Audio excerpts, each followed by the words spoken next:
Hello viewers तेरे आपण मानक स्वागत जनाऊँगी आपण मानकर प्रिय YouTube channel all in one को बंधु मैंने देखंतु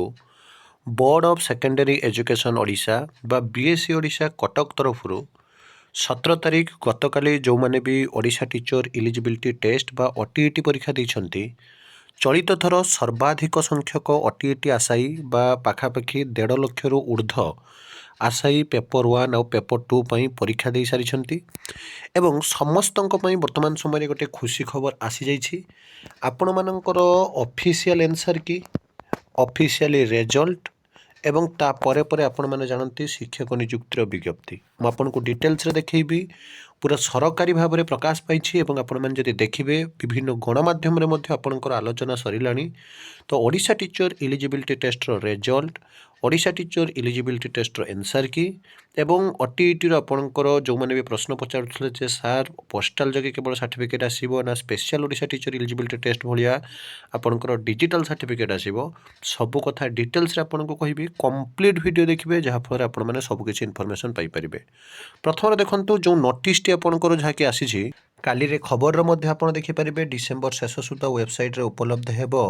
उत्तर सीट एवं पूरा डिटेल्स आपण माने देखंतु breaking news answer sheet of Odisha teacher eligibility test बा OTET exam conducted today will be available on the board's website by the end of December अर्थात आपणकर December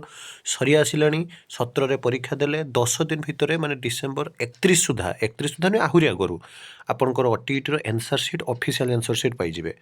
after that there will be a week for the candidates to launch complaints गोटे सप्ताह ही दिया जिवो आपनको जहा कि complain दवा पई ऑब्जेक्शन दवा पई तापरे फाइनल आंसर के आसी जिवो। The board is making every effort to publish the OTET result within a month गोटे मास भितर आपनकर ओटीईटी रिजल्ट आसीबो बाय जनवरी 20 2026 अर्थात जनवरी 20 देखंतु डिसेंबर 17 रे आपण एग्जाम देले डिसेंबर 17 रु जनवरी 17 रु 20 भितर आपनकर ओटीईटी रिजल्ट आसी जिवो। इन्फॉर्म बाय बीएससी ओडिशा बा board of secondary education Odisha president जे रहिछन्ते आपनकर श्रीकांत तराई। तो एठी आपण मन जो देखिबे जो आपनकर ओटीईटी रिजल्ट जहा कि देखुचंती जे प्रकृत रे आपनकर जनवरी जदि आपनकर 20 तारिख सुधा ओटीईटी रिजल्ट आपनकर आसुछि ताहाले आपनकर 80 आसीबो ना नाही पूरा डेफिनेटली आपण माने असिस्टेंट टीचर रिक्रुटमेंट देखिया पई पाइबे। तेणु आपण मानकर प्रकृत रे ओटीईटी रे केते रहउछि डेफिनेटली आपण माने कुहंतु अनऑफिशियल जहा कि आपनकर ओटीईटी जो आंसर शीट अनुसार मु मध्य आपनकु ओडिया पेडागोजी मैथमेटिक्स साइंस आपनकर जहा भी ओटीईटी रो क्वेश्चन जो रहउछि 150 टा तार आंसर मध्य हम डिस्कशन करिवा आज पूरा डिटेल्स रे सब किछि आपनकर सबू डाटा नहीं कि आपण मानको जणैबी। तेणु समस्ते आपनकर जहा कि एबे मिलाई दियंतु तापर आपनकर ऑफिशियल आंसर कि डिसेंबर मास लास्ट सुधा आसिले आपण माने मिलाइबे एवं फाइनल आपण माने जदि मिलाई छंती बर्तमान सुधा आपनकर केते मार्क रहउछि आपण माने डेफिनेटली कुहंतु। आउ एही भली सब ऑथेंटिक जेन्युइन और ट्रस्टेबल इन्फॉर्मेशन पई चैनल को सब्सक्राइब लाइक शेयर करंतु। एक नुवा वीडियो सहित पुणी थरे आपण मानक पाखक आसीबी बंद उत्कल जननी।